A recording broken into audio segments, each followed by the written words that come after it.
तो ये तस्वीरें जो आपकी टीवी स्क्रीन पर, ये महज केवल ये तस्वीरें नहीं है, ये तस्वीरें उस दंश की जो हमारा देश हर एक क्षेत्र में, हर एक फील्ड में देखता है और झेलता है। ये है वंशवाद का दंश। राजनीति, खेल, व्यापार, बॉलीवुड, आज किसी भी क्षेत्र में सफलता का मूल मंत्र है आपकी पहुंच और पैरवी।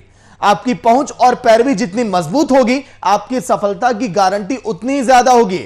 वंशवाद को ही आप देखिए, यह आज कहां तक जा पहुंचा है। पैरवी से जोड़कर इसको देखा जाता है। हर जगह अहमियत उसे ही मिलती है जिसके पास पहुंच है, पैरवी है, पावर है, ताकत है। आज की तारीख में राजनीतिक पार्टियों में वंशवाद का खुला उदाहरण हर दिन आप देखते होंगे। वंशवाद की राजनीति पर पहले हम दिखाएंगे आपको ये रिपोर्ट, फिर करेंगे चर्चा।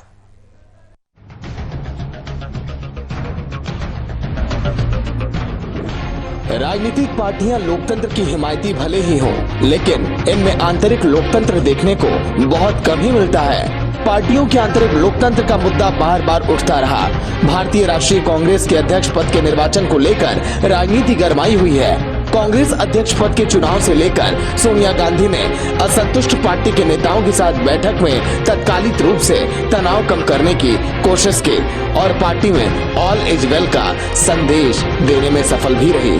ऐसे में सवाल ये है कि सोनिया गांधी भले ही राहुल की वापसी के लिए मंच तैयार करने में सफल रही हों, लेकिन सोनिया गांधी के इस संदेश के बाद एक बार फिर केंद्र की सियासत के साथ ही साथ झारखंड में भी वंशवाद का मुद्दा सुलगता जा रहा है। प्रभारी यहाँ आए थे दिलीप सैकिया जी, उन्होंने भी कहा और बीजेपी के तमाम नेता लगातार जन मुद्दों से ध्यान भटकाते हैं। बढ़ती महंगाई, अर्थव्यवस्था, बेरोजगारी, कोरोना लॉकडाउन के कारण लोगों की कम होती आमदनी, पेट्रोल डीजल गैस की बढ़ोतरी जैसे मुद्दों से ध्यान भटकाकर लगातार वंशवाद का आरोप लगाते रहते हैं। वंशवाद के मुद्दे पर कई राजनीतिक पार्टियां भले ही एक दूसरे को घेरने की लगातार कोशिश में जुटी रहती हैं, लेकिन हकीकत यह है कि असलियत में सब एक जैसे हैं। वंशवाद के रोग से कोई भी पार्टी अछूती नहीं है। सिद्धांतों और कार्य संस्कृति का हवाला देते हुए अपने को अलग बताने वाली बीजेपी भी वंशवाद की छाया में ही आगे बढ़ती दिख रही है। ऐसे में उन आम कार्यकर्ताओं को इंसाफ कब और कैसे मिलेगा जो पार्टी का झंडा लेकर बिना किसी लोभ और लालच के कई सालों से मैदानों में डटे हैं। पक्षपात, परिवारवाद, भाई भतीजावाद या वंशवाद का नाम कुछ भी हो, मतलब सबका एक ही है। राजनीतिक पार्टियां एक दूसरे पर वंशवाद और भाई भतीजावाद का आरोप लगाकर भले ही जनता को गुमराह करने में सफल हो जाए, लेकिन हकीकत ये है कि वंशवाद की विषैली बेल के आगे राजनीति, खेल, व्यापार, बॉलीवुड सबके सब नतमस्तक हैं। Bureau report, VIP news, Ranchi. VIP news के एडिटर कुंदन कृतज्ञ जी लाइव जुड़ेंगे, जिनसे हम चर्चा करेंगे। कुंदन जी, आज के दिन वंशवाद का दंश जो हर एक फील्ड में हम देखते हैं, सभी से आज के दिन हम जोड़कर देखेंगे, चाहे वो बात बॉलीवुड की हो या फिर राजनीति की हो या फिर खेल जगत की हो, सभी जगहों पर वंशवाद ये देखा जाता है। और शायद यही वजह है कि टैलेंट लोगों का मर जाता है और उन्हें जगह नहीं मिल पाती, उन्हें मौका नहीं मिल पाता। कुंदन जी,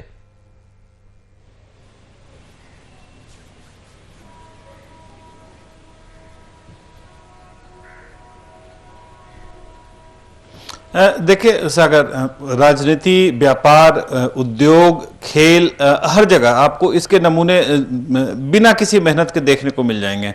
और जिस तरीके से आप कह सकते हैं कि खेल और राजनीति, जहां राजनीति में खेल होता है वहीं खेल में राजनीति भी हावी हो जाती है जैसे ही वंशवाद की बातें आती हैं।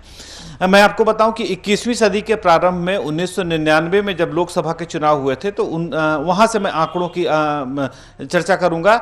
1999 में लोकसभा चुनाव के बाद जो नतीजे निकलकर सामने आए थे उसमें 36 सांसद कांग्रेस के ऐसे आए थे जिन पर भाई भतीजावाद का आरोप लग रहा था, और वहीं अपने आप को संस्कृति और तमाम चीजों से अलग बताने वाली पार्टी भाजपा के 31 सांसद थे जिन पर भाई भतीजावाद का आरोप लगा था। अगर इन आंकड़ों पे गौर करें तो 1999 के संसद में 8% सांसद कांग्रेस के और 6% सांसद भाजपा के मौजूद थे, जो कहीं ना कहीं भाजपा और कांग्रेस के पुराने राजनीतिज्ञों से जिनका संबंध रहा था, या तो उनके बच्चे रहे थे या उनके संबंधी रहे थे या बाकी दूसरे रिश्ते निकलकर सामने आए थे। अब अगर 2009 के आंकड़ों की बात करें तो 2009 में भारतीय जनता पार्टी कहीं कांग्रेस से आगे निकलती हुई नजर आ रही है। भारतीय जनता पार्टी के 12% सांसद अपने सगे संबंधियों की बदौलत संसद पहुंचे थे और कांग्रेस के महज 11% सांसद थे, वह अपने सगे संबंधियों की वजह से बाहर संसद तक पहुंच कर आए थे। तो अब देखें, पार्टियां चाहे जो भी हो, कांग्रेस हो, बीजेपी हो, दंभ चाहे जो कुछ भी भरती हो, लेकिन जो वंशवाद, जो नेपोटिज्म, जो भाई भतीजावाद की बातें होती है ना, ये किसी भी पार्टियों से इतर नहीं रही हैं। तमाम पार्टियां इससे अछूती नहीं हैं और हर जगह आपको यह देखने को मिलेगा। मौजूदा गृह मंत्री अमित शाह, इनकी चर्चा आज सबसे लाजमी है क्योंकि बीजेपी के चाणक्य माने जाते हैं और अमित शाह के पुत्र हैं जय शाह। इनका रिश्ता खेल में किस तरीके से है, बीसीसीआई के सेक्रेटरी के पद पर हैं। अगर अमित शाह अपने बेटे को प्रमोट कर सकते हैं, उस स्थिति में अगर सोनिया गांधी अपने बेटे को प्रमोट कर रही हैं तो कोई इसमें कह सकते हैं कोई हर्ज नहीं होना चाहिए। लेकिन आपकी साड़ी मेरी साड़ी से सफेद कैसे, यह एक बहुत पुराना जुमला था जो विज्ञापनों में प्रयोग किया गया था और ऐसे में एक दूसरे पर आरोप प्रत्यारोप लगाना लाजमी बनता है। लेकिन नेपोटिज्म, भाई भतीजावाद, वंशवाद, नाम चाहे आप जो कुछ भी ले लीजिए, किसी भी क्षेत्र से अछूता नहीं है। सागर, लेकिन कुंदन जी, मुझे लगता है कि अगर ये वंशवाद का जो ये दौर अब चला आ रहा है और ये दिन प्रतिदिन ये बढ़ते जा रहा है, अब शायद ये अब गिरने अब नहीं वाला और इस पर काबू अब नहीं पाया जा सकता, क्योंकि तमाम आरोप लगाए गए कांग्रेस पर, लेकिन एक बार फिर से लग रहा है कि राहुल गांधी को जिम्मेदारी अब मिल सकती है।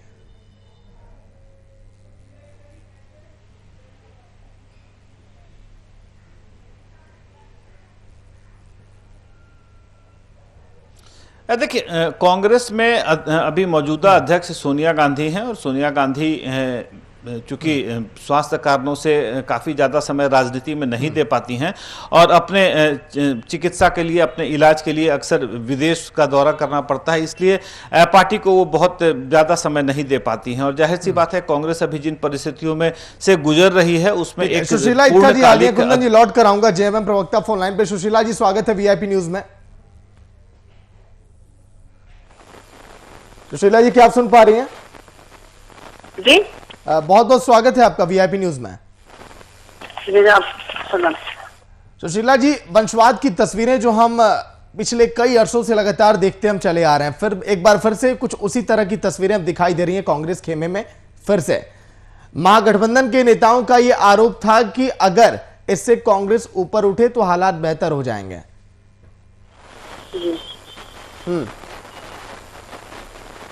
हेलो, हाँ, आवाज आ रही है आपको? जी, आवाज नहीं आ रही है। चलिए ठीक है, फिर से जुड़ने की कोशिश करेंगे। शुक्रिया। कुंदन जी, बताइए, आप कुछ कह रहे थे।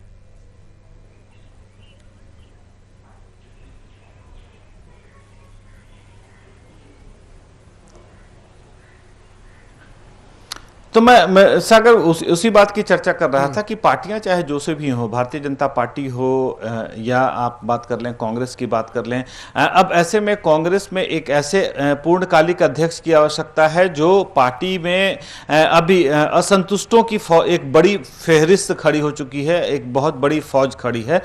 उन्हें सबसे पहले शांत करना होगा और उनको लेकर पार्टी को आगे बढ़ना होगा, क्योंकि कांग्रेस अभी अपने कह लें कि निर्माण के समय से लेकर अब तक सबसे निचले पायदान पर कांग्रेस चल रही है और कांग्रेस को अब तक इससे ज्यादा मुश्किलों का सामना नहीं करना पड़ा था, क्योंकि अहमद पटेल जो कांग्रेस के काफी बहुत बड़े थिंक टैंक माने जाते थे, गांधी परिवार से काफी नजदीकी रही थी और एक तरीके से कांग्रेस के चाणक्य की भूमिका अहमद पटेल निभाया करते थे।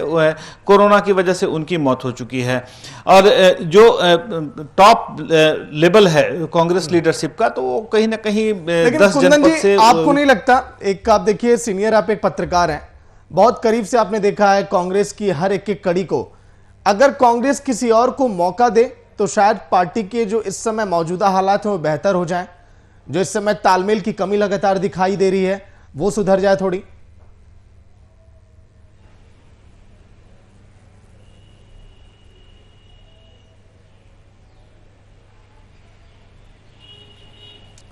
देखिए, कांग्रेस के साथ एक बहुत बड़ी विडंबना रही है सागर। आपको बता दें कि कांग्रेस ने ऐसा नहीं है कि गांधी परिवार से इतर अध्यक्ष देने की कोशिश नहीं की है, लेकिन इन परिस्थितियों में होता क्या है ना कि कांग्रेस में कई सारे ऐसे धड़े हैं जो धड़े एक्टिव हो जाते हैं और उस मौजूदा अध्यक्ष के काम में परेशानियां पैदा होने लगती हैं।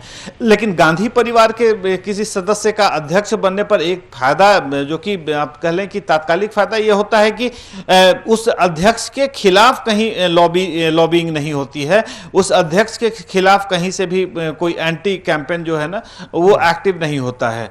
लेकिन गांधी परिवार के इतर अगर हम बात कर लें, कांग्रेस के कोषाध्यक्ष रहे थे सीताराम केसरी, उन्हें भी अध्यक्ष बनाया गया था। उन परिस्थितियों में जब जब गांधी परिवार से इतर हटकर कांग्रेस ने दूसरे लोगों को अध्यक्ष बनाने की कोशिश की है, तो वहां पे अलग अलग राज्यों के अलग अलग जो धड़े एक्टिव हुआ करते हैं वह सक्रिय ज्यादा हो जाते हैं।